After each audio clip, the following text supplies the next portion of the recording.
Hi అండి. Today గుండె నిండా గుడిగంటలు ఎపిసోడ్ ఏం జరిగిందో చూద్దామా?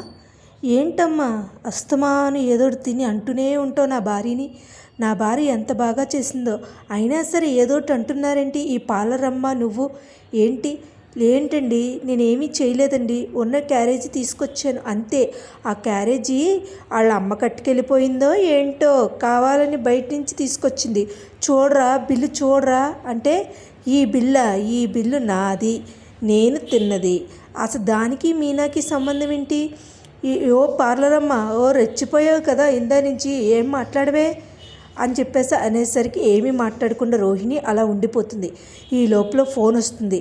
రంగా, ఏంట్రా చెప్పు. ఏం లేదురా, మేము హాస్పిటల్లో ఉన్నాం.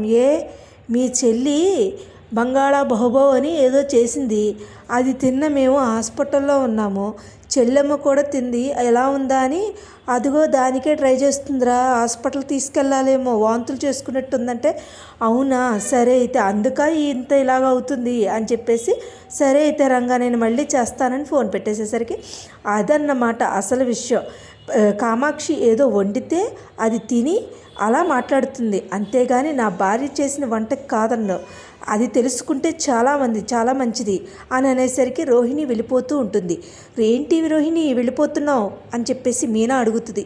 ఏమీ మాట్లాడకుండా రోహిణి, అస్తమాను నన్ను ఏదో ఒకటి అంటూనే ఉంటావు కదా, ఇప్పుడు దీనికి సమాధానం ఏం చెప్పవేంటి అని అనేసరికి ఏమీ మాట్లాడకుండా రోహిణి వెళ్ళిపోతుంది.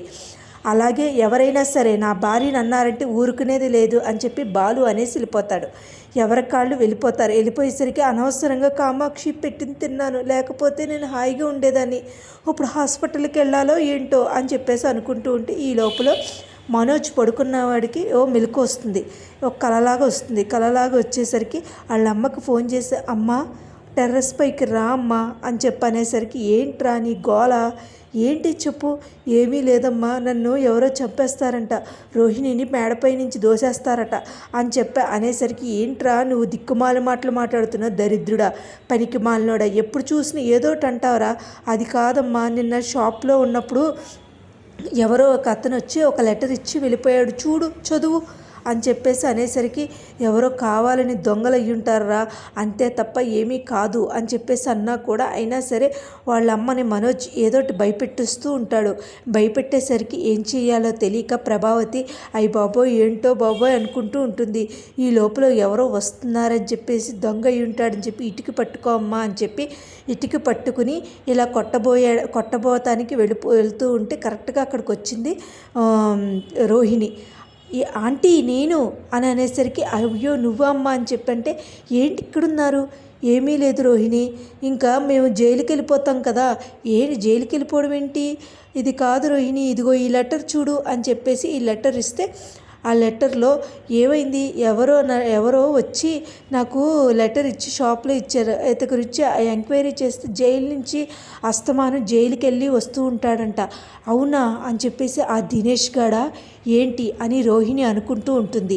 ఈ లోపల ఏం చేయాలో తెలియక, ఇలాంటివన్నీ నమ్ముతారా మీరు అని చెప్పేసి, పదండి అత్తయ్య అని చెప్పేసి వెళ్ళిపోదామని చెప్పి వెళ్ళిపోతూ ఉంటారు. వెళ్ళిపోయేసరికి ఏం చేయాలో తెలియక మనోజు ప్రభావతి కంగారు పడుతూ ఉంటారు. అదేముండదు అత్తయ్య అని ఇబ్బంది పడి, ఈ లోపల పడుకున్న బాలుకి కల వస్తుంది. కల వచ్చినప్పుడు బాలుకి కంగారు పడుతుంటే మీనా లెగిసి, ఏంటండి అలా కంగారు పడ్డారు, ఉలికి పడ్డారు అంటే, ఏమీ లేదు అని చెప్పేసరికి మంచినీళ్ళు ఇచ్చి ఉప్పు తీసి దిష్టి తీస్తుంది. ఏంటి మీనా, ఎందుకండి మీరు అలా కంగారు పడతారు? ఏమీ లేదు మీనా అని చెప్పేసి ఒకరికొకరికి వచ్చి ఏంటి కాలేశారు అని చెప్పేసి సరసాలు ఆడుకుంటూ ఉంటారనమాట. చిన్న రొమాంటిక్ అలా జరుగుతుంది. అలా జరిగాక అందరూ మాట పడుకుని ఉంటారు. ఈ లోపల ఏం చేయాలో తెలియక ఇబ్బంది పడుతూ ఉంటుంది ప్రభావతి. అది ప్రభావతి నిజమే కదా, కామాక్షి వల్లే కదా అని అనుకుంటుంది. ఈ లోపల రోహిణి ఫ్రెండ్ వాళ్ళ అమ్మకి చింటూకి ఇల్లు చూడాలని వెళ్తారు. ఆ ఇల్లు చూడటానికి వెళ్ళినప్పుడు, ఏంటోనే ఈ జీవితం, అస్తమానం ఏదో ఒకటి టెన్షన్స్ ఏదో ఒకటేనా అనుకుంటూ ఉంటే ఇల్లు చూస్తారు.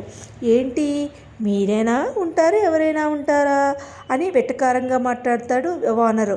ఇదేంటిది ఇలా ఉన్నాడేంటి అని అనుకుంటూ ఉంటారు.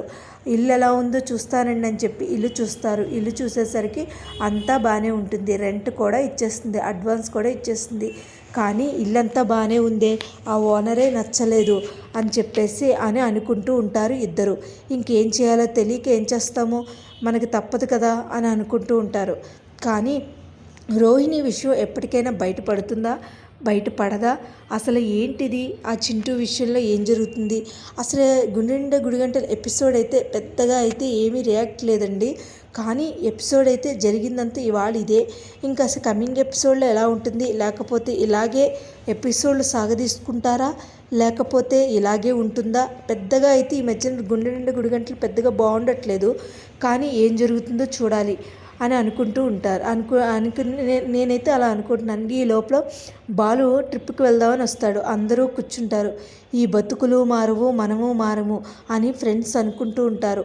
అని అనుకున్నాక ఏం చేయాలో తెలియక ఆలోచిస్తూ ఉంటారు. ఈరోజు ఎపిసోడ్ అయితే ఇదేనండి. నా వీడియోస్ కనుక మీకు నచ్చినట్లయితే లైక్ చేసి, షేర్ చేసి, సబ్స్క్రైబ్ చేయండి. Thank you so much. Thank you.